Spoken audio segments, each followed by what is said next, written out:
Hola Udi, buen día. Boker Tov desde Argentina. ¿Cómo Bueno, estás, Udi?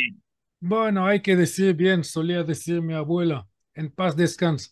Hay que decir bien. Me duró mucho entender esta expresión tan judía, tan divina, ¿no? Hay que decir bien. Que cuando uno dice que está bien, se mejora un poco, aunque puede ser que está mal. Así que hay que decir bien. ¿Cómo estás vos? Bueno, bueno, también vamos a cumplir con esa premisa y vamos a decir que estamos bien y que, bueno, estamos bien, pero nos gustaría estar un poco mejor y sabemos que ese camino de estar mejor es un camino bien complicado, ¿no? Porque no dejamos de tener presente que no depende de nosotros nada más estar mejor, lamentablemente. Es importante lo que hagamos, pero también depende de otros actores. Y ahí es donde ya comienza la complejidad, ¿no? Porque los actores con los que nos tenemos que estar viendo son actores que, por ejemplo, están mandando misiles hipersónicos con municiones de racimo, que los tiran, siguen tirando a más de 1.000 kilómetros misiles, los UTIs, y generando que 1 millón de israelíes no puedan dormir, que tengan que salir corriendo. Mientras conversamos en el Líbano están negociando todo el tiempo el gobierno del Líbano y Hezbollah para tratar de neutralizarlos, para tratar de esa manera que Israel no intervenga. Mientras estamos conversando en Hamas, ya van a cumplirse, perdón, en Gaza, van a cumplirse casi 2 años desde el 7 de octubre y sigue habiendo 50 rehenes que dentro de los análisis que habíamos hecho inicialmente, UDI, ya éramos conscientes que lamentablemente el tema de los rehenes iba a ser algo lacerante, iba a ser el motivo principal que nos iba a quemar la existencia y que lamentablemente, siendo optimistas, advertimos que es muy difícil que jamás vaya a dejar en libertad a lo que ellos consideran que es su única arma, ¿no? Con la que están destruyendo a Israel, a su sociedad, por dentro, en el dolor, en el enfrentamiento y en la imposibilidad de recuperarlo, y nos están generando a nivel internacional lo que ya sabemos. Es una exposición enorme. Realmente Hamas ha logrado muchos de los objetivos, sin dudas, que se propuso desde el primer momento. Y sumado a lo que vos siempre decís de las cuestiones internas, eso es un cóctel bien complejo. Entonces, la primera pregunta que yo te quería hacer, Udi, es básicamente al historiador. Siempre quiero apelar al historiador, que es el fuerte tuyo, Udi. Y básicamente la pregunta sería como historiador y especialista de historia judía y de sionismo, Udi, ¿tenés presente en otro momento histórico de Israel, de la historia judía, un momento similar a este? Y no solo si lo podés ubicar, sino de alguna manera darnos alguna pauta de cómo se logró superar, ¿no? O sobrellevar un momento similar a este, donde Israel o el pueblo judío está con diferencias internas, lógicamente, como siempre. Cuando hay dos judíos hay tres opiniones, o sea que eso no nos llama la atención, que haya distintos puntos de vista, pero sobre todo también esta presión internacional, el enemigo externo, o sea, se dan las dos condiciones, la complejidad interna y el enemigo externo. Bueno, te voy a dar una respuesta corta para que podamos ir más adelante para escuchar más preguntas y con eso nuestros 100 oyentes van a poder elegir si quieren bobinar para adelante y así no te voy a dar la respuesta completa que en realidad requiere 2 horas. Me Y sí, imagino. claro, y sin mencionar lo que yo iba a agregar sobre tu introducción. Eh, si me permitís, en segundo, bueno, Por voy a dar, supuesto. bueno, claro, pero voy a dar la respuesta A tu pregunta, obvio, tenemos por lo menos tres o cuatro hitos históricos bastante conocidos que cumplen con estos requisitos. Uno es la destrucción del primer templo, el segundo es la destrucción del segundo templo, y después el tercero sería la expulsión de España, aunque ahí no había tanta, digamos, una lucha interna, aunque había, porque habían judíos que pensaban que al cristianizarse se van a quedar bien con los cristianos en España, cosa que no pasó porque le seguían persiguiendo. En fin, y después el cuarto hito muy famoso es la Shoah, o sea, el genocidio del pueblo judío hace 80 años, cuando también había internas. Claro que la diferencia es que eh, hoy estamos en condiciones totalmente distintas, por bien y por mal. El por bien es que tenemos un estado que está en la lista de los 30 más ricos del mundo y no por casualidad, no por plata que los yanquis no nos han dado, como dicen los antisemitas, eso por el trabajo que hicieron mis padres y los padres de mis vecinos y mis hermanos y mis tíos y nuestros abuelos y anteabuelos. Ya estamos hablando de 5 o 6 generaciones de una obra maestra de construcción de un país que los españoles de hoy, que están llenos de odio, no todos, pero en gran parte, pueden solamente llorar por expulsar los judíos que podían haber transformado España en una potencia. En Europa hoy es un país miserable que no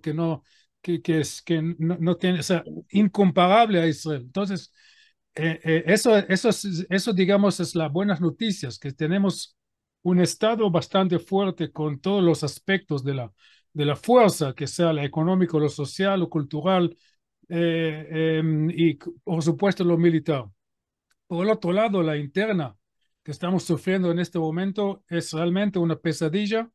Yo, que normalmente soy optimista, últimamente estoy bajando de mi optimismo, pero igual, yo también cuando fui optimista, el sentimiento no sirve mucho para el análisis, ¿no? El sentimiento es el sentimiento.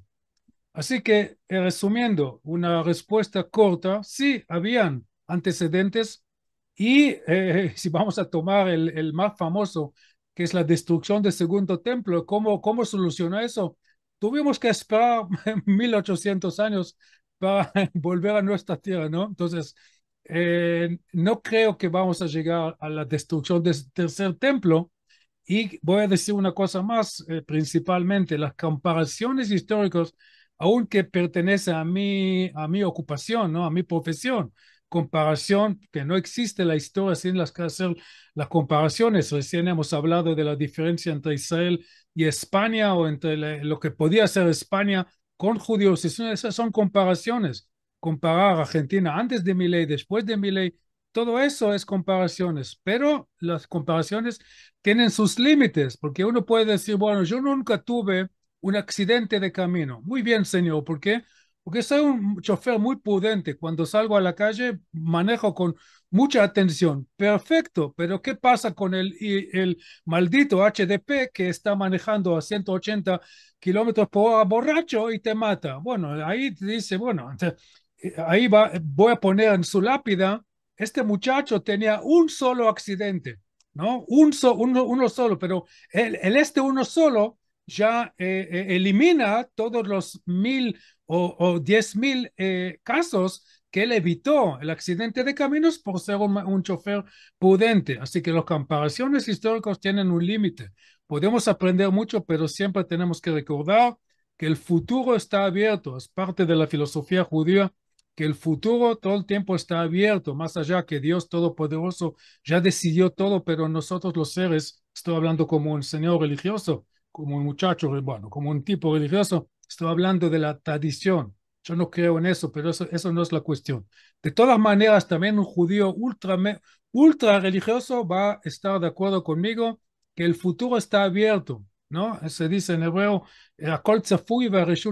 todo está previsto, pero todo está abierto para la libre elección del ser humano. Todo el tiempo estamos eligiendo. Bueno, eso sería la respuesta corta. Ahora, si me Eh, sí, dale, sí. sí, te permito la introducción que querías hacer, el Pero comentario que querías hacer. quería agregar dos cosas. Una cosa es por casualidad, hoy estuve fijando en mi blog. Yo tengo un blog a donde estoy escribiendo mis ideas. Casi nadie lo lee. No sé si algunos artículos tienen muchas entradas, pero normalmente estoy hablando con mí mismo. Pero yo encontré un artículo que lo escribí en el día 100 de la guerra, y fue como un hito. 100 días de la guerra, me acuerdo eso, el 100 días. Y ahí ya aclaré, para mí, ¿no? Ante todo para mí, aclaré en qué estamos, a dónde estamos yendo, que la cuestión de los secuestrados no va a solucionar ni mañana ni pasado mañana. Hoy ya estamos en el día 680, 670. Es Sí, inimaginable si uno cree en fairy tales, como se dice, en leyendas, en Santa Claus. No existe eso, ¿no? Las películas de Hollywood nos gusta porque son películas de Hollywood. En el mundo verdadero, voy a agregar una cosa, estoy leyendo por casualidad la autobiografía del presidente norteamericano Ronald Reagan. Fue un buen muchacho, un poco divertido, ¿no? Actor de cinema, pero muy inteligente. Y él cuenta, entre otras cosas, sobre los casos que ellos tenían en los años 80 con secuestrados del Hezbollah. El mismo baile, señor Pablo, el mismísimo baile, el mismísimo baile, mismísimo. Y sí, me nosotros acuerdo. y nosotros en el occidente nos gusta autoengañarnos porque realmente creemos que el ser humano puede ser bueno. El judaísmo no dice que el ser humano nació bueno, todo lo contrario, nació malo, pero puede mejorarse. Y seguimos pensando que también los malditos en forma de ser humano, los musulmanes fundamentalistas, no voy a volver a decir que lo que siempre dijo porque tenemos que ser, qué sé yo, prudentes, ¿no? Pero ya sabes, entonces, bueno, y en eso estamos. Y todo el tiempo tenemos la esperanza, ¿no? Eso es una cosa que quiero agregar. Y otra cosa, muchísimo más importante, lejos más importante, mucho más importante del Hezbollah, que ya no tenemos nada de expectativa, ni de los Houthis, que es un chiste del ser humano. O sea, si hay, qué sé yo, extraterrestres que están viendo la humanidad y dicen, ¿qué miércoles es eso? ¿De qué se trata este tipo de gente? Mucho más importante, ni más ni menos, el canciller, el ministro de Relaciones Exteriores de Egipto. Egipto, tenemos la paz con Egipto. Él dijo, nunca vamos a dejar la entrada de refugiados palestinos a nuestra tierra porque el objetivo de los palestinos es seguir el conflicto contra Israel. Punto com, punto com, se acabó, basta. Y bueno, pero mis queridos amigos acá en Israel que estamos peleando últimamente en una forma, o sea, gente conocida mía, gente, familia, que me dijeron cualquier barbaridad. Por eso me puse un poco pesimista. Que no estamos hablando no sé, de las redes sociales, que ahí sí la tendencia es ir a puteadas y a golpes porque nadie conoce a nadie. Gente que me conoce, ¿no? Que me dijeron cualquier cosa porque no, porque me atreví de decir mi opinión. A lo mejor estoy equivocado, pero mi opinión, que el argumento que estoy siguiendo todo el tiempo. Yo no tengo ninguna duda por ningún momento a dónde está el enemigo, más allá que Netanyahu debe ser, no sé, expulsado después de las elecciones, cosa que no sé si va a pasar, pero eso no es la cuestión en este momento. Si uno no sigue no entendiendo a dónde está el enemigo, bueno, ¿qué podemos decir? Así, Udi, sí. quería hacerte una pregunta que tal vez te va a dar otro vuelo también. El otro día leí un artículo en el Jerusalén Post que reflexionaba sobre eh, quién corre más peligro, un judío en Israel o un judío viviendo en la diáspora. Esa era, es muy abierto, ¿no? Pero esa era la reflexión. Y yo te quería preguntar, Yo, ¿quién corre más peligro? No, mira, yo hace en uno de nuestras conversaciones, porque ya hicimos varias, eso ya también tiene una trayectoria, la gente que tiene interés, porque eso es como una perspectiva, escuchar lo que hemos dicho nosotros dos hace un año. Básicamente estamos diciendo lo mismo, y no porque somos tarados. Poco, yo soy tarado, vos a lo mejor, No más. bueno, pero somos seres humanos, nadie es perfecto, pero no, no somos solamente tarados, o sea, no estamos totalmente desubicados. Y por eso ya dije en un momento que ser judío en una comunidad como en Salta, de algunos aspectos es mucho más peligroso que hacerlo en Israel. En Israel, por lo menos, cuando salgo a la calle, nadie me va a decir judío de mierda, me van a decir zurdo de mierda o facho de mierda, depende quién, porque a mí me dicen facho de la izquierda y a mí me dicen zurdo, a mí me dicen todo, ¿no? Entonces estoy muy orgulloso porque sé que estoy más o menos bien ubicado en relación a la realidad. No, o sea, estoy perdiendo amistades, ¿no? Pero por lo menos entiendo a dónde estoy, porque si todos me putean y algunos me alaban, entonces es un equilibrio.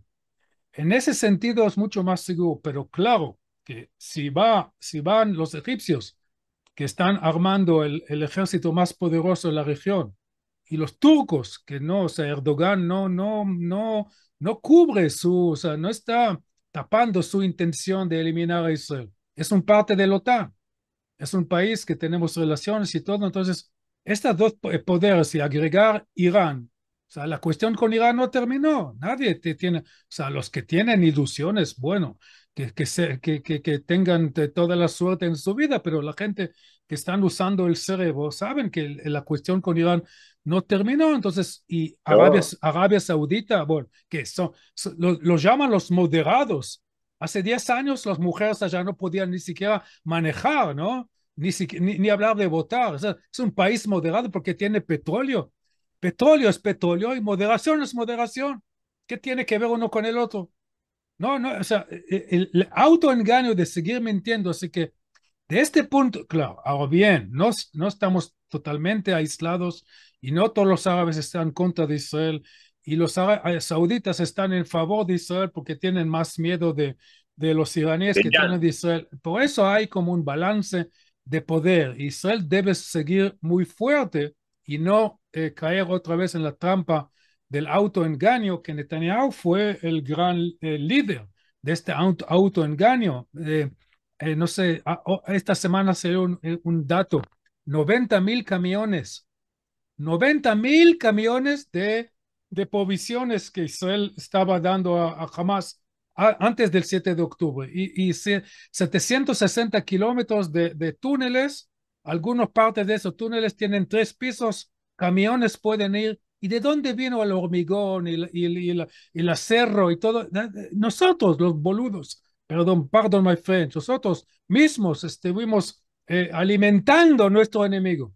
Entonces, espero que hoy, por lo menos Netanyahu y gran parte de la sociedad israelí entendió, ¿no? Que fue un error. Entonces, tenemos que ser muy al tanto, ¿no? Y buscar aliados en la región, pero no autoengañarnos. Así que, de algunos puntos de vista, ser judío en una comunidad pequeña en Norteamérica o en México o en Salta es mucho más peligroso y es un problema. O sea, el hecho que los judíos tienen que justificarse por ser judío y justificarse por los hechos del gobierno israelí, más allá de la discusión si está bien o si está mal, por Dios, usted, o sea, si uno, el ciudadano norteamericano de origen chino tiene que rendir cuentas por lo que está haciendo el gobierno chino contra los no sé quién, no me acuerdo el nombre de un pueblo que está Taiwán. oprimido. No, Ah, no, ah, no, interno, ¿no? Entonces, sí, sí, sí. y bueno, ¿y qué? Cada país tiene barbaridades o casos, cosas que son criticables. Es porque nadie es perfecto, salvo los árabes, que ellos son perfectos porque nadie lo critica. Entonces, si nadie critica a los árabes, eso significa que ellos son perfectos. Pero los demás, los japoneses, los argentinos, los uruguayos, los chilenos, etcétera, etcétera, no son perfectos. Por eso hay crítica, ¿no? Y criticar a un ciudadano chileno de origen judío, si él hizo algo mal, qué sé yo, tiró la basura a la calle, o manejó mal, o dijo una barbaridad contra su vecino, está bien, entonces lo puedes criticar, pero por ser judío, por ser parte del pueblo judío y por apoyar al Estado de Israel, estamos todos locos, ¿no? Entonces es un problema que tenemos que tomar en cuenta. Dale, la siguiente. No, te quería preguntar, vos estuviste hace poco en Alemania y yo sé que vas Sí. muy seguido y de hace rato que te quería preguntar sobre tu viaje. ¿Tuviste una percepción de que las cosas están más complicadas? ¿Tuviste que tener cuidado, disimular que sos israelí? No sé. No, ¿Percibiste algo en Alemania? no, no, porque puede ser porque tengo pinta de alemán o no sé, de ucraniano. Entonces a veces me hablan en ruso. Y eso es una explicación. Después estuve con gente alemanes que aman a Israel, adoran a Israel. Ellos conocen mejor la cultura de los soldados israelíes que yo, porque yo soy un anciano y un amigo mío que hace los mejores chorizos que jamás comí en mi vida. Una maravilla. Un día vamos a festejar con él. Entonces, él adora. Entonces, ahí tenés el segundo argumento, segunda explicación. Y después el tercero, mira, Alemania por ahora, o toda Europa, eh, está gozando de una democracia muy fuerte, una democracia liberal, a donde la gente tiene la libre palabra, libre parol, como se dice, o sea, pueden decir lo que quieren. Y yo tengo que entender eso. Ahora, después, comparando con con lo que pasó con otros israelíes que tuvieron problemas, eso es innegable. También en Grecia, normalmente yo voy mucho a Grecia y la gente allá adoran a Israel, más que todo porque Israel tiene una racha con Turquía y el odio entre los turcos y los griegos es un odio fatal, fatal, no tiene comparación. Entonces ellos están muy contentos que nosotros estamos, ¿no?, peleando contra los musulmanes. Pero también dentro de la sociedad griega hay una suerte de izquierda rayada, pseudo progresista, que igual como en Norte de América, como Sudamérica, ellos adoran cada cosa que va contra el supuesto capitalismo y el supuesto hombre blanco, toda esta porquería del progresismo que nosotros conocemos. Entonces eso también lo puedes encontrar en Grecia. Y este tipo de gente siempre tiene un poco más de tiempo, están un poco más organizados que el ciudadano común y corriente, y entonces hacen más ruido. Y cuando uno hace más ruido, tenés la sensación que la población está. No, la mayoría están chochos con los israelíes que vienen, son muy simpáticos los israelíes, tenemos la misma idiosincrasia, no somos como los turistas de Noruega que son muy así, muy fríos, o de Suecia, ¿no? Porque son distintos. Tienen otra los israelíes son igual como los griegos, gritan, bailan, toman, qué sé yo, hablan estupideces en el buen sentido de la palabra, o sea, es una buena onda. El verano en Grecia es una maravilla, por eso llegan ahí decenas de millones de turistas. Entonces, en ese sentido, los griegos, pero bueno, creo que te di una respuesta, no sé. Muy clara, Udi. Y después también quería que hagas una reflexión y tal vez con eso vamos a ir terminando, teniendo en cuenta que lamentablemente, más allá del optimismo que uno pueda tener y el deseo, uno no se saca todo esto que nos recuerda todos los días, los secuestrados, que nos da la posibilidad, sobre todo acá en Argentina, de que nos pregunten por qué tenemos esto y es la excusa perfecta para explicarles por qué tenemos esto, que todavía hay 4 argentinos encima entre los 50 Latufín secuestrados que todavía permanecen en las mazmorras de Gaza. Pero te quería preguntar, Udi, teniendo en cuenta que, bueno, que va a ser un tema que tal vez no ni siquiera pueda resolverse, lamentablemente. Esa situación en Israel, el daño que está generando o que ya generó en la sociedad, esta ruptura, ¿no? Estos pensamientos que a veces son, obviamente, están en las antípodas, porque algunos van desde una posición que, con tal de que se liberen los secuestrados, que sabemos que igual, aunque quieran, ¿no? Jamás no lo va a hacer, pero retirarse, aceptar todas las condiciones, y otros directamente que nada hasta que no se elimine a Hamas. Yo eso lo puedo entender y todos lo entendemos, pero como ese dicho que dice que no hay mal que dure 100 años, pero cuerpo que lo aguante tampoco. En ese sentido, el cuerpo de Israel, ¿en qué condiciones está para aguantar o cómo vos lo ves o lo proyectás teniendo en cuenta ese enfrentamiento que es lo que buscaron nuestros enemigos, lógicamente, es lo que buscaron desde el primer momento, ya lo sabían? Entonces, ¿en qué momento se va a poder poner un freno o cómo se va a poder manejar eso y realmente el alcance, ¿no? Vos que tenés datos más reales de la población de Israel, de realmente hasta dónde llega esta división en cantidad y en profundidad. Mira, otra vez estamos volviendo la única cosa que un historiador no puede ni debe hacer es adivinar el futuro. Así que o sea, voy a tratar la pregunta tuya, que es la pregunta, la más importante, porque más allá de los Houthis y Hezbollah y los iraníes, y bueno, y New York Times y todos los idiotas útiles y el presidente de Hipócrates de Francia, y bueno, todo esto, todo, y los Sudáfrica, ¿no? Es el país que se transformó de ser más racista de la época del apartheid, mucho más racista, con mucho más violencia y miseria, bueno, más allá de todo eso. No vamos a otra vez nombrar todos la, el tema es si nosotros tenemos el aguante. Y la respuesta acá, tengo que confesar, tiene que ver, viene directamente de mi optimismo. Este optimismo viene como antes usé la metáfora del buen chofer que tuvo un solo accidente, ni tampoco fue su culpa cuando se murió, ¿no? Porque fue un chofer borracho que lo mató, ¿no? Manejando 180 kilómetros por hora. Entonces, tomando los datos, los grandes datos, hace 150 años, yo repito estos números porque son fundamentales para tener en cuenta.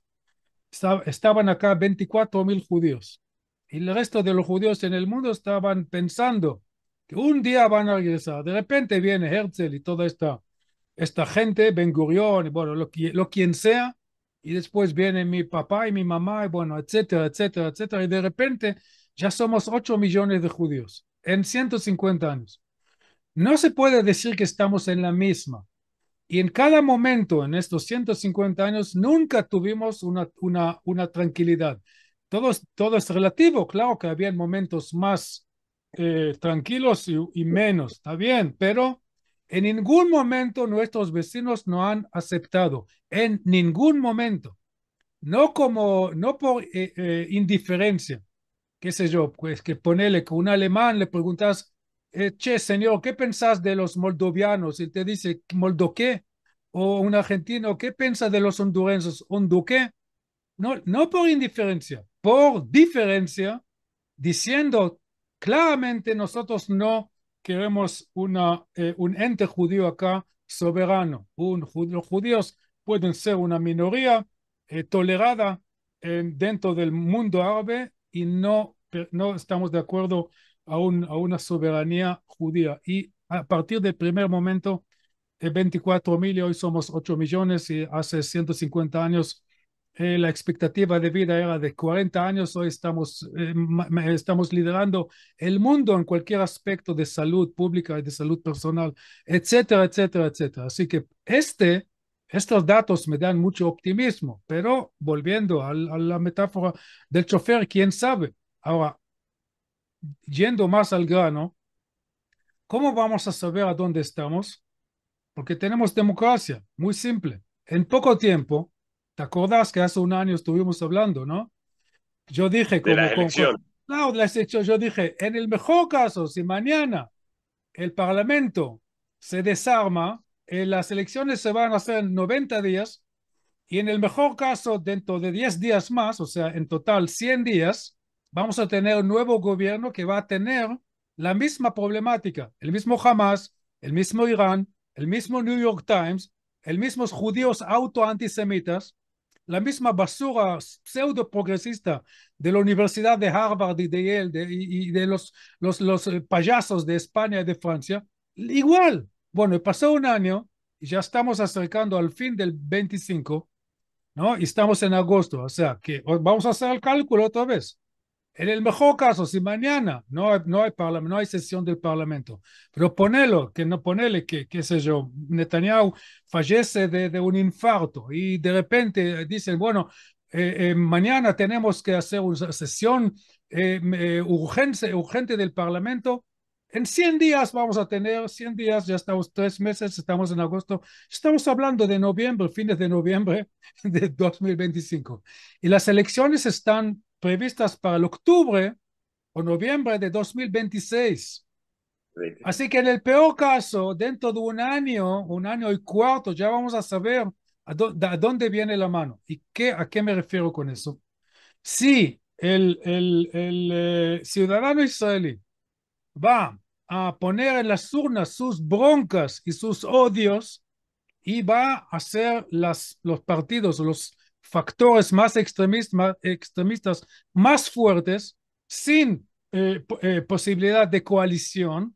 En este momento te voy a decir, en la grabación que vamos a hacer una semana o un día después de las elecciones, que estamos mal, estamos jodidos, porque no podemos, no hay forma de armar una coalición como la gente, ¿no? Que va a representar el hecho, y sigue siendo un hecho, yo creo, que 70-80% de los israelíes están de acuerdo en 70-80% de los asuntos.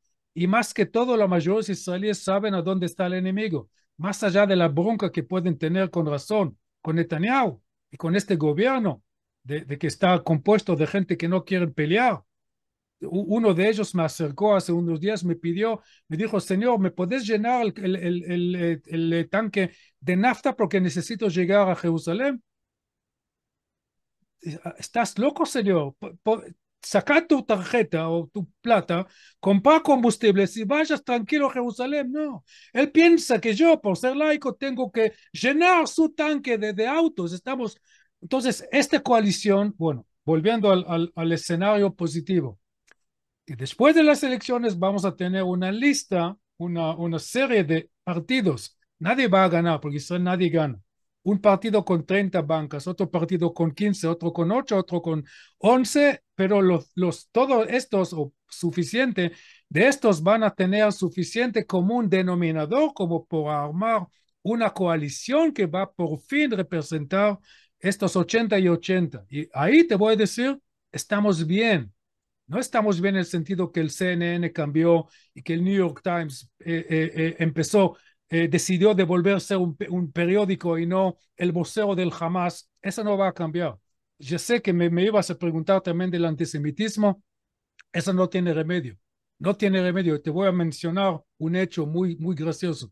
En la época de Dreyfus, ¿no? Fines del siglo XIX, habían antisemitas en Japón. Ni siquiera sabían cómo se ve un judío. Ni siquiera, pero ellos, porque las noticias llegaron hasta Japón, de los Dreyfusier y anti-Dreyfusier. Y había japoneses antisemitas.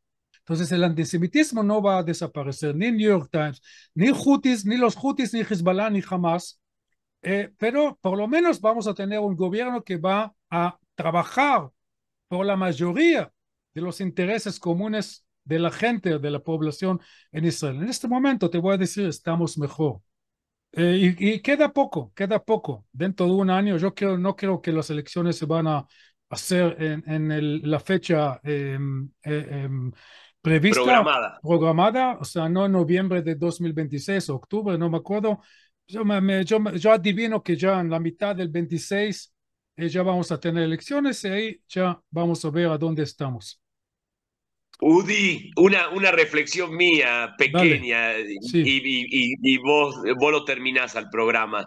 El antisemitismo lamentablemente obvio que no va a terminar, con 52 años a lo largo de mi vida lo tengo claro, pero también tengo claro que el sionismo no digo que es un remedio definitivo, pero el sionismo yo estoy convencido que es una herramienta, tal vez la única que tenemos para poder combatir al antisemitismo.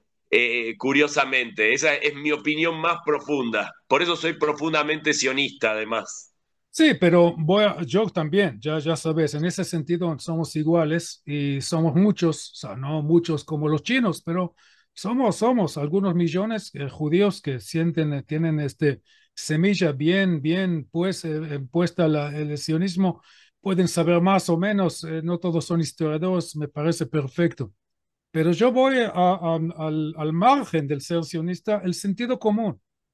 Yo estoy seguro que la mayoría de la gente en el mundo, claro, la mayoría no sabe ni qué es eso ni eso, pero la gente que más o menos conocen el tema o por lo menos han escuchado que existen judíos y hay conflicto o lo que sea, o sea, la tendencia del ser humano, si es honesto, es ir contra el antisemitismo. No tiene mucho sentido.